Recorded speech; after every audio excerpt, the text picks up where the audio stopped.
ระดับกลางเนาะก็จะรวมมีคือบทที่1บทที่2ไปได้บทที่1นี้ก็มันจะมีข้อ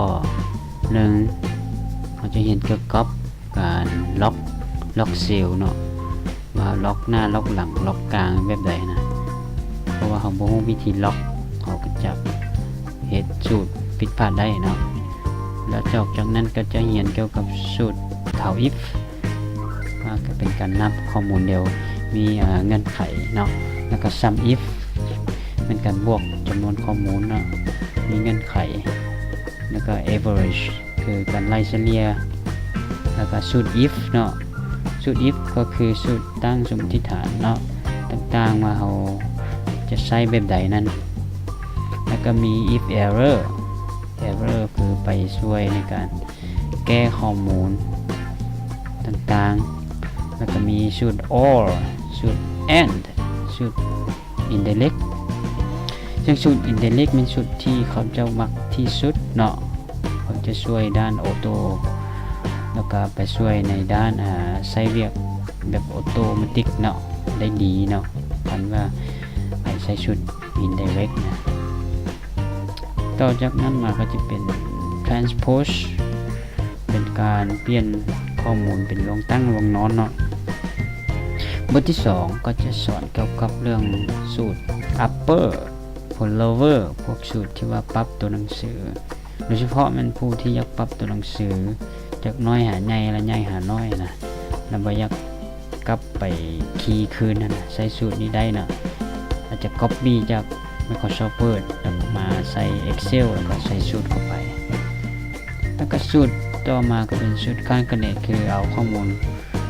จากเซลล์มารวมกันเป็นข้อมูลเดียวนะแล้วก็ left right mid ก็คือการดึงข้อมูลออกจากเบื้องซ้ายการดึงข้อมูลออกจากเบื้องขวาก็ดึงออกดึงข้อมูลออกจากกลางเนาะลงไปก็จะเป็นการนับจำนวนตัวอักษรต่างๆข้อ8ก็จะเป็นสูตรการปรับตัวเลขมีจุดให้บ่มีจุดต่างๆเนี่ยเนาะround up round down ก็คือปรับตัวเลขใหญ่ขึ้นว่าปรับตัวเลขน้อยลงเนาะแล้วก็ข้อต่อมาก็จะเป็น rand กับ random rand ก็คือ random แล้วก็ rand between ก็คือการใช้สูตรแบบเขาจะ random เป็นตัวเลขออกมาว่ามันได้ตัวเลขอย่างคือเขาจะคีย์ข้อมูลแบบหลายอย่างนะ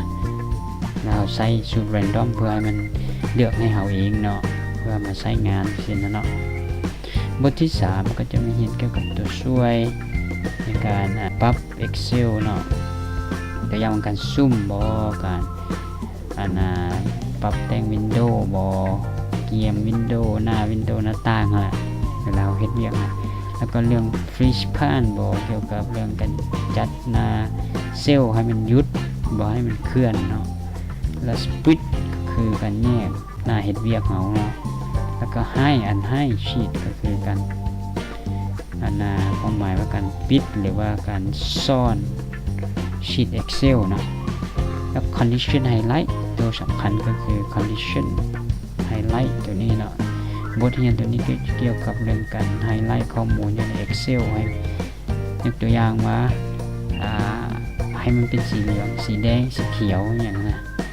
ปรับได้เนาะบทที่4เนาะบทสุดท้ายก็จะเป็นบทการสอนเกี่ยวกับเรื่องตกแต่งต่างๆตื่มบอกตัวอย่างมาการใช้ name manager บอกกันความหมายว่าการตั้งชื่อใช้เซลล์นะข้อต่อไปก็เป็นพวก table format การเรียนเกี่ยวกับเรื่องปรับแต่งตารางเป็นรูปแบบต่างๆเนาะแล้วก็กรองข้อมูลเนาะการกรองข้อมูลแบบข้อมูลมีหลายแบบนะการจะกรองแล้วก็ต่อไปก็คือการใช้ apostrophe ก็คือเม็ดที่ยอดเนาะเม็ดยอดเขาใช้ประโยชน์อย่าง